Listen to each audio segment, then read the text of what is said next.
I have already sketched Legolas, Frodo, Sam, Merry and Pippin from the Fellowship of the Ring, so today I decided to make a sketch about Gimli. I'm going to start with a 5H pencil because the lines will not be very visible and easy to erase later, and I'm drawing simple lines and shapes of where I want my figure to be.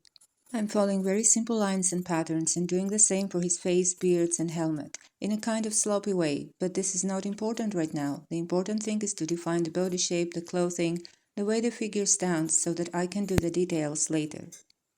A couple of people in the past told me the way I'm sketching is wrong, and they tried to forcefully make me watch tutorials of other artists so that I would sketch the right way. But in the end it got too overwhelming for me looking at screens trying to do what other people did. So I decided to simply follow my eyes and hands and have fun creating my own way of sketching my favorite characters. This mechanical pencil is one of my favorites, so I'm using it to add all the tiny details of the sketch.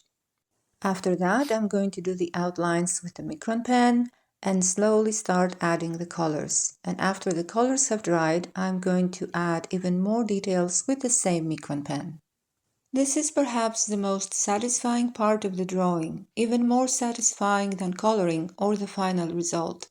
Because, my friends, this is where you get to see the rough sketch of the character you made come to life.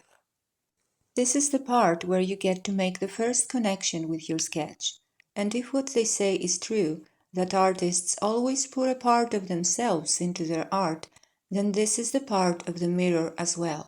The part where you get to see yourself in your creation.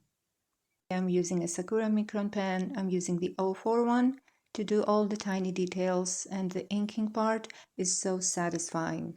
I would say this is the end of the difficult part of the sketch because the pencil outlines are done, the inking is done, all the tiny details are done, so what's left is only the coloring, which is the fun part.